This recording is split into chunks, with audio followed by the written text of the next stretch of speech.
Well, I'm gonna roll on here then. So to kick things off, I've had a question in the polls for this session about, this is something I want you to think about first, and then we'll get into it in just a minute here after I give you some of the things that our program in Minnesota is working on. But I want you to think about for a few seconds and put it in the chat if you'd like. What are the tools that you most frequently turn to and find the most effective for commuting the importance of natural areas? So think about that a little bit. And I know, Paul, I'm hoping to get to your question that I saw you had put in a little bit later in the session. So no problem. Okay, sounds good. So to start out with, I'd like to give a very quick introduction of why I'm the host and what's this about for me. So my name is Kelly Randall. I'm the outreach coordinator for Minnesota's Scientific and Natural Areas program. I work at the state's Department of Natural Resources, and we protect natural areas in kind of three ways: through acquisition, through easements, and through registry agreements. And we have about 200,000 acres that we protect in the state. And so my role is outreach to do coordinating and consulting on any kind of outreach related items for the program. I also have a contract, I shouldn't say we have a contract with it's Minnesota's Conservation Corps. And I have two young professionals that are working with me, have been for the last 2 years, one more year is coming up, it sounds like. One is a communication specialist and one is a volunteer specialist. To round out our outreach team, we have a naturalist that's in the northeastern part of Minnesota. And all of our funding for all of this comes through our state's, it's called the Environmental and Natural Resource Trust Fund, which is monies from our state law program. I'm going to just very quickly, since I don't have a presentation, highlight a few, and I'm probably not going to do everything that I had in the presentation, about some of the basic and sort of enhanced communication tools that we tend to use in our program. One of the big ones that you might not maybe consider is developing a communications plan. It's something that we have found that helps us to define our objectives of what are we trying to do, to create like key messages and our mission, which it helps us to do that kind of thing. And think about who our audience is. So those kinds of things are kind of really helpful for us. And the outputs from that, we have a website that we consider a basic communication tool. Lots of information on there, guidelines and rules about how to use natural areas, how to get involved and do events with us, things like that.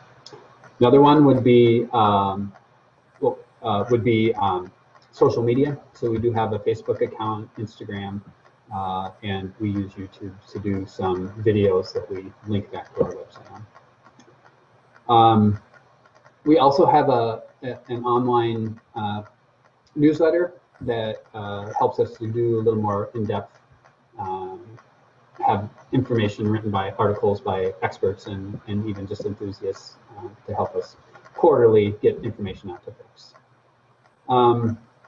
And just maps, brochures, interpretive signs, those are things that are kind of physical things that we work on to enhance our outreach.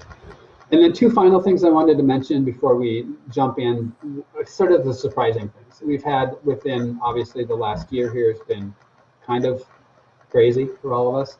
And also for us last year in 2019, that was our program's 50th anniversary. So we were thinking of ideas, and we came up with a idea of using a program sticker to promote the program.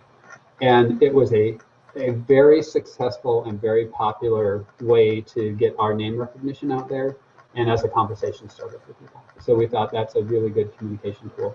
And lastly, just this year, our program does do volunteer stewardship type events.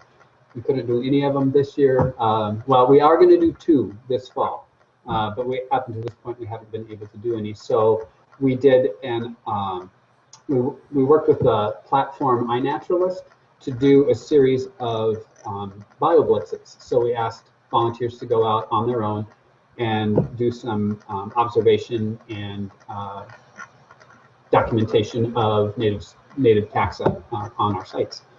And that, again, was very, very popular. And we had some really good finds. Significantly, we found that there was a new county record for a plant in one of the counties in Minnesota that came through from this BioBlitz. So that was kind of a really neat thing for us. All right, so that was my hope in trying to give you guys some ideas about sort of what we're using. What I'd like everyone to do now, if you'd be so kind, is if you can unmute and have your video going, at least say who you are and introduce yourselves. And I will just call as it shows here on my participants list, and go down the line and introduce yourselves. And if you have right now a question, feel free to, I can jot that down quick and we can get to it. Otherwise, once we've done introductions, we can kind of go into that idea that I first had at the beginning about what you might use for communications and what you do, or just have a conversation, which is part of what this is supposed to be. So, all right, to start out with introductions, David, could you introduce yourself, please? Sure. Hello, I'm David Miner. I'm actually one of the Conservation Corps people that Kelly mentioned. I work with Kelly at the Minnesota SNA program. So I work on the newsletter, the videos, Facebook, that sticker. Yeah, so that's kind of what I do. Great. Thank you, David. Kari, would you like to introduce yourself? Sure.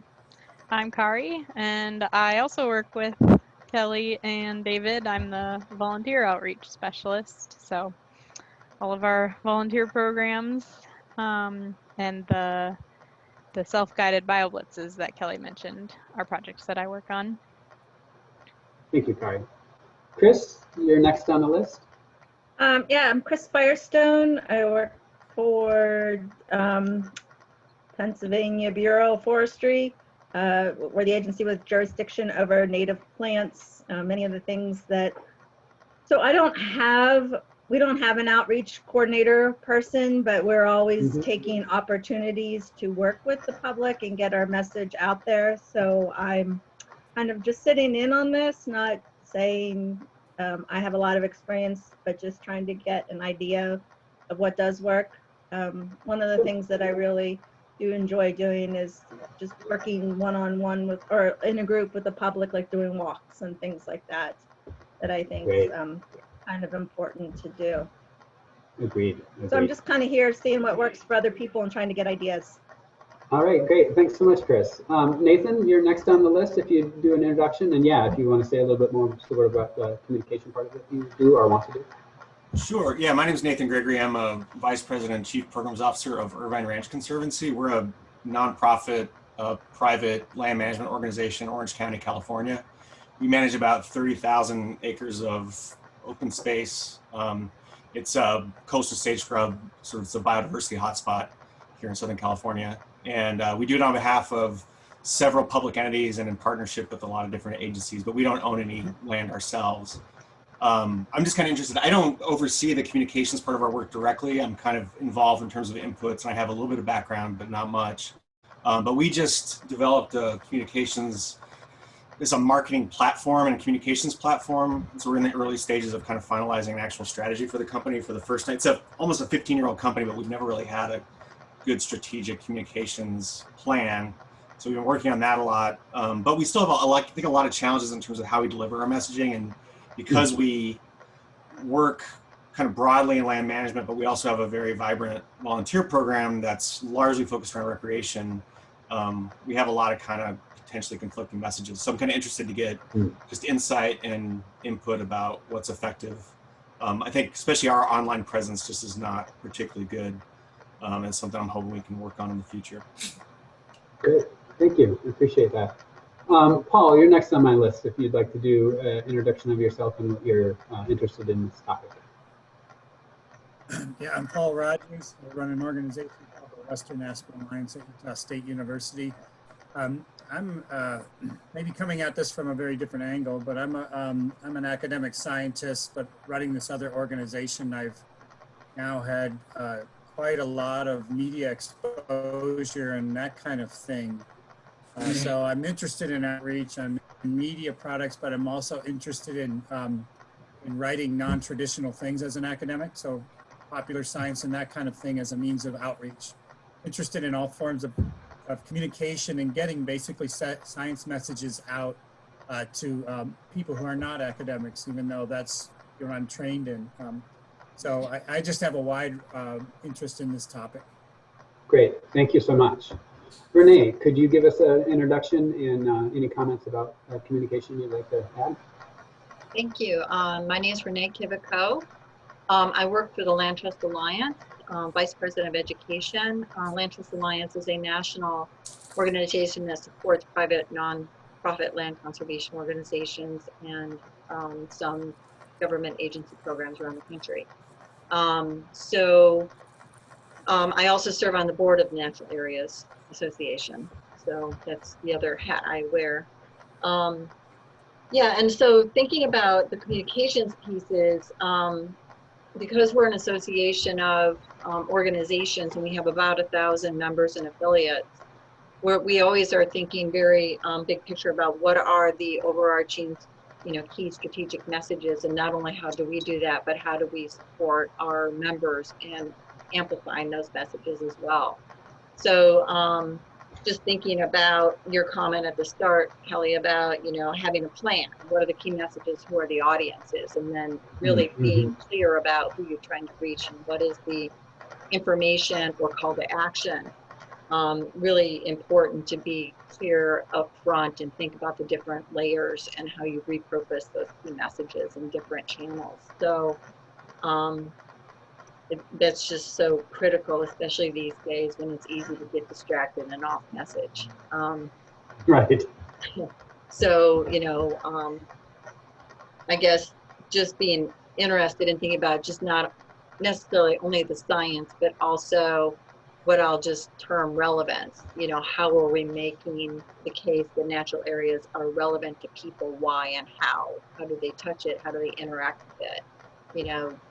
Looking at it from access, but then also the public health benefits, for example, and right. doing more 360. So those are some of the big things on my mind these days as we're trying to reach new and different audiences and have a broader and deeper base of support for ecosystems, the natural world, and natural areas specifically as well. Great. Thank you, Renee. Bob, you joined us. Would you like to give an introduction of who and why you're interested in the topic of communicating our work? Sure. Thanks. Bob Kartika. I'm with the New Jersey Office of Natural Lands Management. We're a small office within a state agency. And in our Division of Parks and Forestry. And again, my program includes my agency includes 3 programs, a traditional natural heritage program, a traditional natural areas program, and a land trust. We're very small. There's only 10 of us. We don't have a lot of flexibility in terms of communication. When you're in a state agency, basically limited in what you can do. There are the occasional press releases. There are the things which are approved for posting on the website. There's, occasional Facebook features that other people do. We don't do directly. They have to be done by, they can only be done by certain persons. And so, bottom line, even though we've been in existence for 35 years, very few people know we exist. We're not really out there, and I guess maybe kind of late in my career to be thinking more seriously about this, but I'm more interested in learning. I don't know how much I have to contribute, but I'm interested in hearing what you folks have to say. One of the things that we have done recently is we created this story map, which got, we got a lot of compliments on. I can't exactly say it was a success because I really don't know the extent to which it's being viewed. But that was a feature on a plant species, a rare plant species within one of our trust preserves. And we got a lot of compliments on it, but a lot of work went into it too, and we're in the process of putting another one together. That's about it. Bob, just I thought I'd throw this out there to you that you joined a little late, that our program developed a sticker as so last year was our 50th anniversary of our program. Yeah. So we thought, well, what could we do? And that sticker was something that we thought, oh, you know, we could just hand it out stuff. That was super popular. It was cheap. It was easy to get out there, and it got a lot of name recognition. So yeah, one of the programs in the Office of Natural Lands Trust actually had its 50th anniversary last year. Mm-hmm. And we ordered like 1,000 buttons. And they were very, very, very popular. Yeah. Those kinds of things I think are really great. People love it. People love that kind of stuff. They're easy, and it's a really good way to get information out, not only sort of to the people that know you, but to a lot of people that maybe don't as well. I'd like to kind of circle back around and see if anyone would like to mention sort of something that they've found that's been effective, or I suppose we could also say things that haven't worked for you, or things that you like, kind of your go-tos, or some of the introductory information that each of you brought up, if you want to expound on that a little bit more. I'll just kind of open it up to anyone that wants to go first. Yeah, this is Paul. Our sticker too. I agree. Something very simple to put in people's hands, and then that other people see if it's on their water bottle, laptop. Those are great. But one thing I think that is very effective, and you've probably done it, is a short video. Short, small videos, no more than 5 minutes for sure. 2 to 3 minute videos showing something that you do, or kids out doing education or whatever, those kinds of things. And luckily I've had a lot of people volunteer, including designing a logo, things I know nothing about, making videos, but people coming forward and doing that. And then I've got that product. I just put up a link, and it's very simple for people to watch. And then that gets out a big, the visual part is so huge, but I know, technically I know very little about that, but it's been really helpful to have those things. For sure. Yeah, and I agree with the video too. That's something that was fairly new.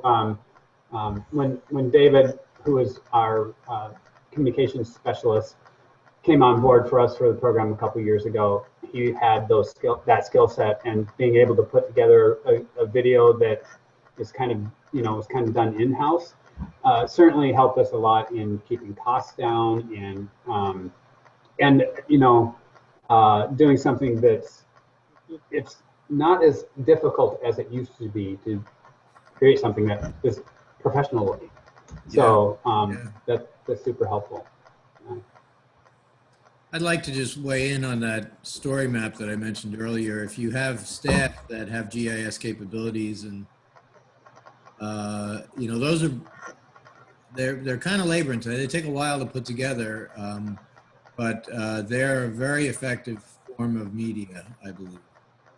I see them all the time, just in the New York Times. They're used very regularly, and they kind of capture people's interest as you kind of scroll through these presentations, and the staff really likes to put them together too. So it's kind of a morale builder for the staff too.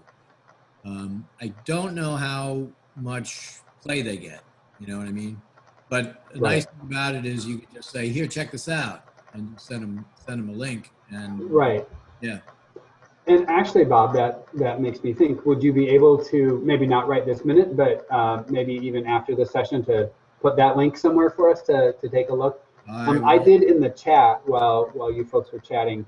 put in a few links to some of our online media, our website, our Facebook page, YouTube, Instagram, things like that, to give you an idea of what we do either as a program. A lot of that stuff is program specific. Our Instagram channel is for our entire Department of Natural Resources, but it's still, we put some information in there. So yeah, I would actually, anyone on the call, if you would be willing to, if you have some resources that you think have been really effective, it'd be great to share those and get them out so everybody can take a peek at them.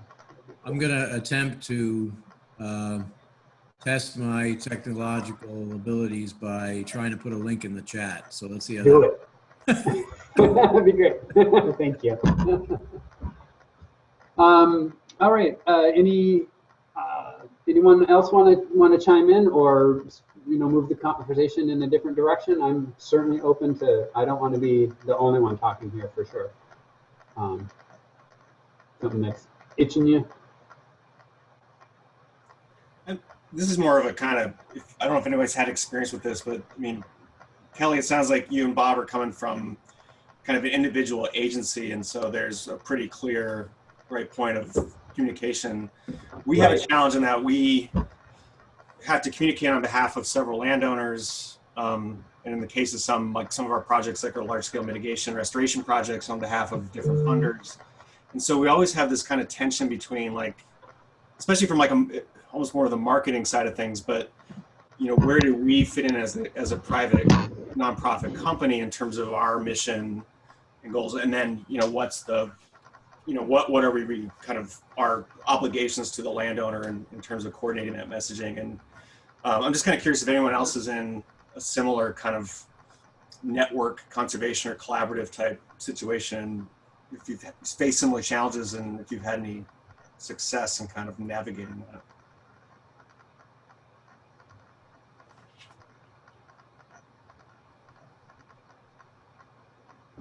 I mean, I could talk a little bit about our experience, but I don't know if it's relevant. Yeah, please do.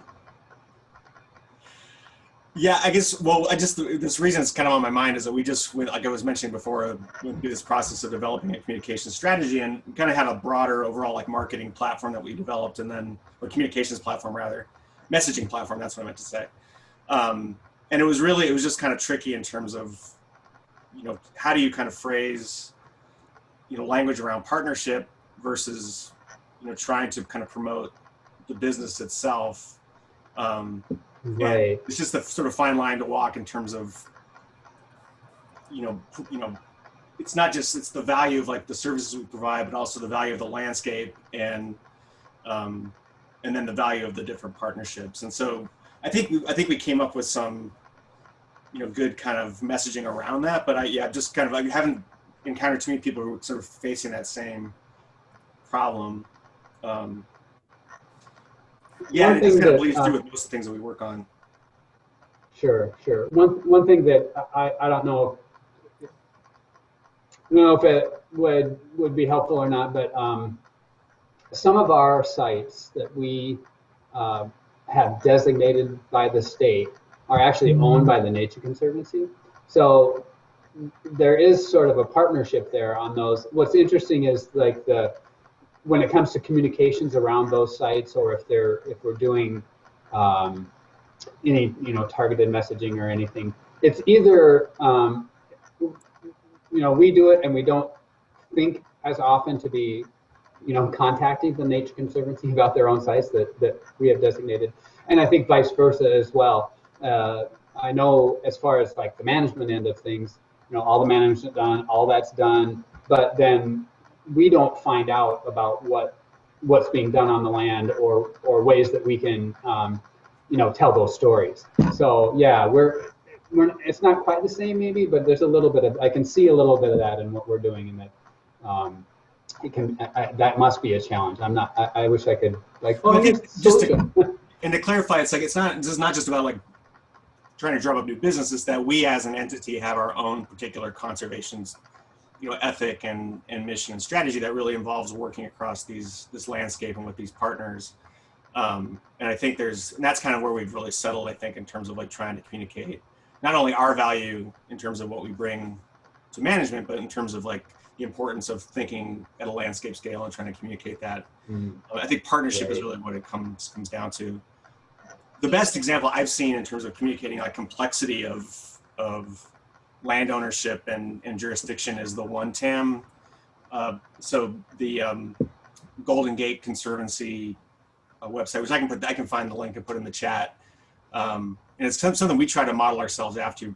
But like I said before, I was just kind of curious about like, but I think the Nature Conservancy example is a really good one because it's kind of similar to what we're dealing with. Just because the different, landowners have their own set of goals and priorities and defined jurisdictions where we're trying to, work across boundaries.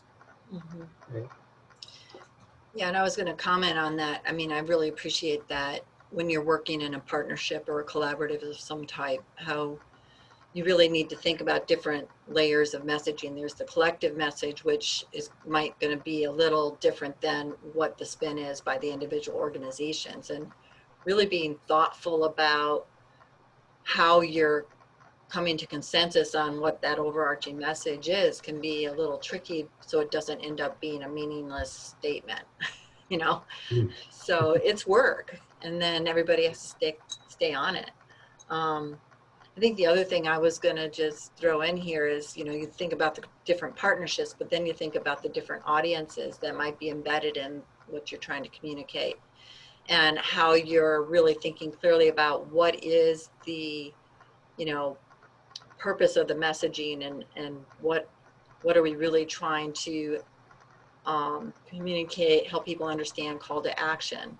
And it can all kind of be in there, and then using that, repurposing and refocusing the statement, saying the same thing 5 different ways, depending on what channel you're using, who you're trying to reach.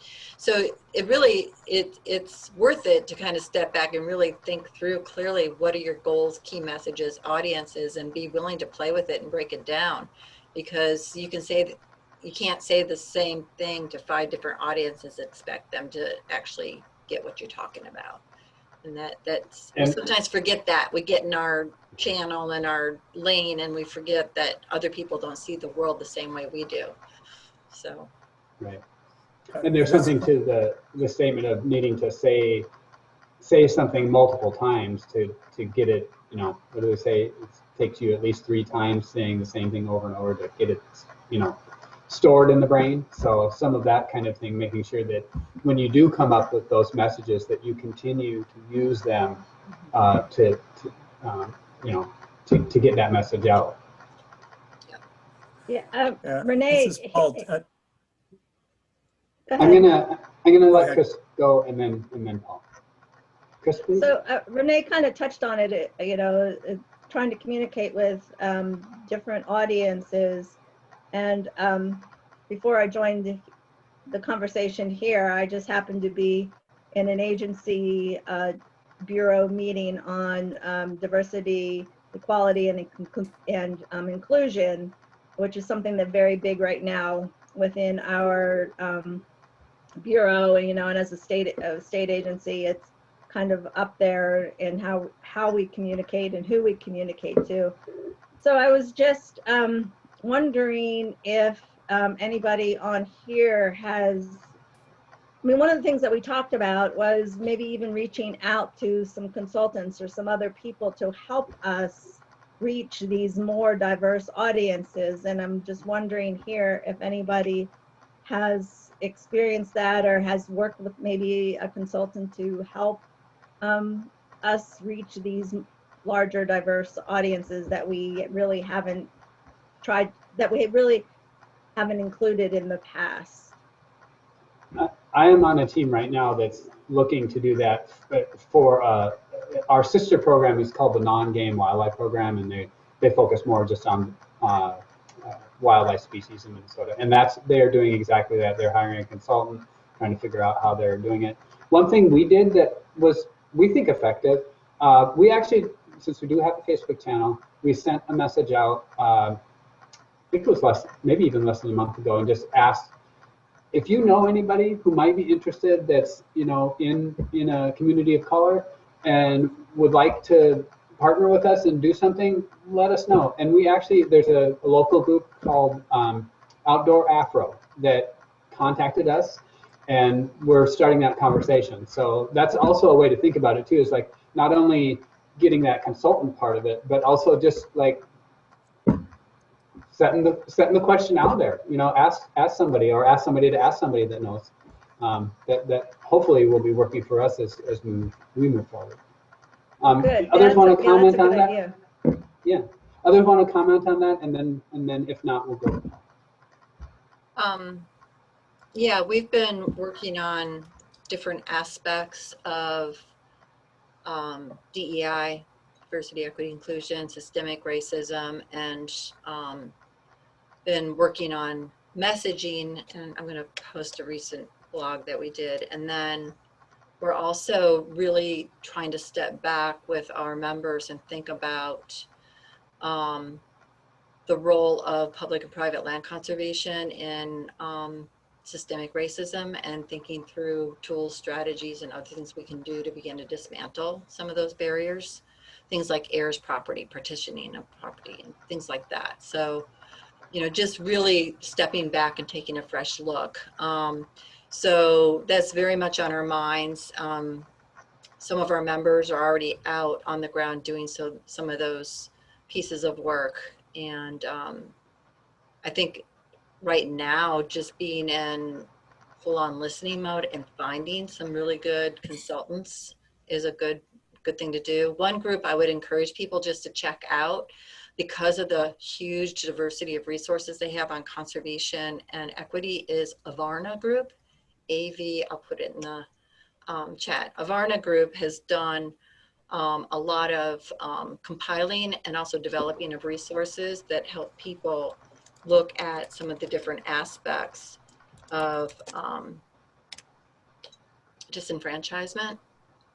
And they're Western based, but a lot of their work has applications nationally, and they're doing much more work right now. So I think they're a really great resource to check out. Awesome, that's great. Any final comments? I still want to get back to Paul to get his comment in. Otherwise, we'll ask Paul to chime in. Yeah, that went off in a little different direction than I was going to talk, so I didn't know if it was so relevant, but that's okay. Yes, that was it's always relevant. No matter what we have to say, it's always relevant. Yeah, I'm very excited about that stuff, but in many ways I'm a one-person operation, even though I'm part of a university. So I have access to some of their outreach, but in terms of my organization within the university, I think of this as different layers of communication, and that's what we were talking about at the time. Maybe layers isn't the right word, but everything from highly technical to page briefs, and everything can be sent out electronically, and videos and so on. But as you are having that last conversation, I'm in a non-tenure position, so I can be very free to do a lot. I have no security, but I have freedom. So I've worked with, met at retreats with religious leaders from all over the country, from a wide diversity of backgrounds and religions. Mm-hmm. I've done things at Montessori schools for little teeny kids, and this whole gamut in between. So I guess I was pretty excited about the idea of something from briefs, something written 2 pages, glossy for a public audience, all the way up to technical papers. And things in between. And so that idea of layering for different audiences, because someone said it earlier, that we can't hit every audience perfectly with just the right product. Right, Wouldn't that be nice? Yeah. If only, right? If only it were that easy. Yeah. So I mean, the way I think of that in my mind is depth versus breadth, and how do we hit all of those things? We're all trying to do it all, right? Right. But to think through that, I know where I was going to come off. I don't have the resources to hire a consultant, but I've put down a note to think about a communication plan. But okay, I've talked too much. I'll hand it back. No, that's great. I certainly appreciate it, and I think one of the things that I'm catching from this too is to be able to think about, okay, what are those bigger, how do you target the audience that you're looking to message to, but also being willing to maybe take a little bit of a risk. I know, a lot of us here are talking about being in a state agency or, working sort of within the bureaucracy. There's also options to, throw something out there a little bit and see what happens without having to go like all the way through the bureaucracy to get an okay. We do that a little bit, but we also know when, you also have to know when you got to be staying within your lane too, and not doing something that could get you fired or something. Yeah, So well, those are a few things that I've noticed lately. I have an immense amount of freedom, and it's been hugely rewarding. Once I gave up on the trying to get into standard academia, so to speak. That's a long story, but threw that out and just went with the freedom. I've been involved in some crazy stuff. I was in a movie that was released last year, so that's pretty exciting. Awesome. Yeah, 3 weeks before COVID started. So how does that go in a movie theater, But the point isn't about me, but it's a point about, I guess you said taking risks. Yeah, I've kind of thrown caution to the wind, and it's been really fun and a fantastic learning experience for me as well. Because I find the more I get out of just the academic circles, ultimately, the more the important messages reach a wider audience. Right. And finding those opportunities. I mean, it's an opportunity drops in your lap, take it, right? So I want to circle back again.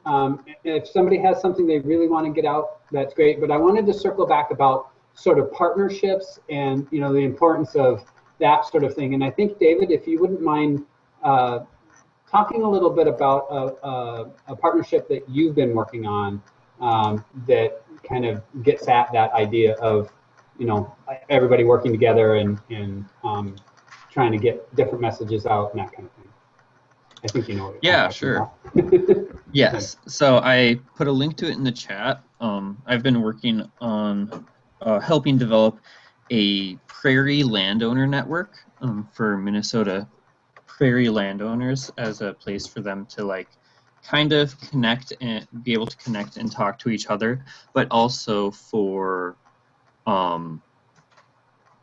us state agencies, federal, other organizations to reach kind of a pretty well-defined audience. So yeah, that's been a lot of so we have our team that is us at the state agency, as well as people from other organizations that kind of work behind the scenes and kind of organize to feed content into, right now it's just a Facebook group. But the hope there is that it kind of starts being its own thing, and we start being more hands off, and it's more specifically landowner driven. So then we can focus more of our resources on producing a newsletter or something to kind of synthesize more and kind of based off of what the landowners are talking about in the group. And yeah, the part that and I'm glad you mentioned it, David, the idea that also our communications don't always have to be from us to an audience.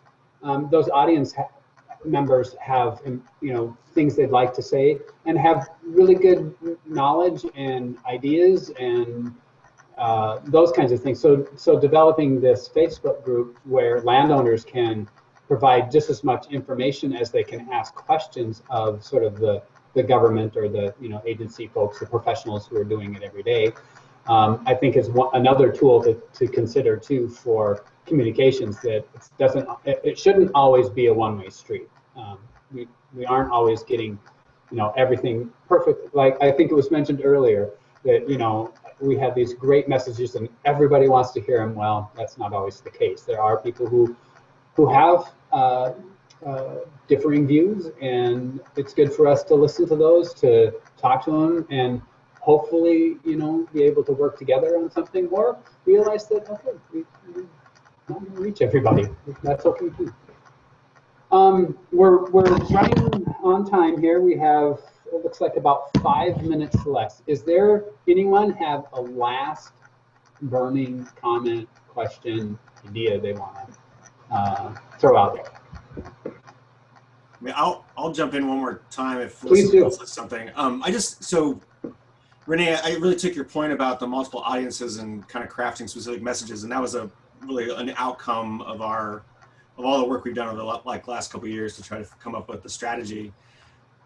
I see the next problem is then how do you socialize kind of complicated messages among staff to then be good advocates and ambassadors out there. I wonder if anybody has any experience with strategies around that. We try and make sure that our staff, have they have access to like the plans that we've come up with and our key messages and things like that. But the hard part is, it's not always easy to get everybody thinking in that regard if they're, especially our staff who are outside of our main offices here in St. Paul. They have a lot of other things they're worried about. Management, invasive species, trying to get more natural areas acquired or doing agreements with, landowners. And so, that can be a challenge. So we do try as much as we can, being that we do have this little outreach group, to reiterate those things and kind of do the work for them where we can, being able to get, okay, you want to do an article for a local newspaper? Great, we can help with that or whatever it might be. So. And I would add that just real quickly that one of the things that we try to do is not give them the whole plan, give them a link to the whole plan, but actually think through some talking points. So for example, if you have certain staff are interacting with landowners this way, you give them suggested talking points. When we do a major event like our conference, like this national conference, we do a set of talking points. So part of it is also being proactive, to Kelly's point about giving them the information they need at a scale they can digest it and use it. And that we have found has been very helpful, just to break it down.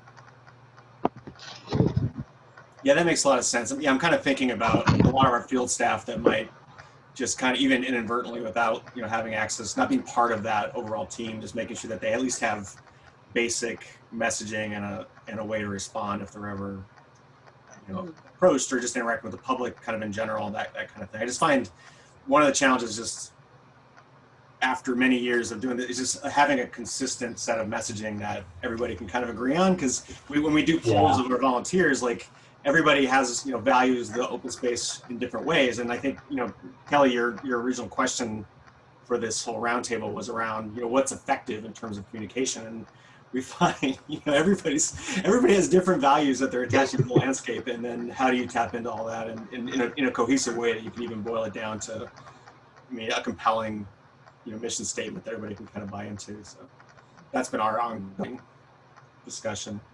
Yeah, I think that's helpful where, if you're able to hire consultants to help with that kind of thing, that can be really helpful. If you can't, don't have the resources to do that, at least get, your staff together and do some of that brainstorming, because I think that's the kind of thing that can be just throwing ideas out there until something like, oh, this sounds pretty good. And then doing a level testing, I think is really helpful. When we've done like larger communication plans, we come up with like particular message or something. We haven't always done it, but we do like to be able to sort of throw that out there for a while. And does this sound right? And is it something that people are resonating with or not? So, some tools there. Yeah. We are just about out. We are at time. I think I'll just wrap it up for this so you can get on to your next, if you're doing another social circle. Wanted to say thank you very much for spending some time, some great insights here, some great resources to look into. I would encourage you, if you have more questions or comments or ideas, put some notes in our in the conference page about this circle. And I'm going to make one last plug. If you guys are available, come to Duluth next year. That's where the 2021 Natural Areas Conference is, and we're looking and are very excited to host it next year. So with that, I'll say thank you, everybody, and have a great day.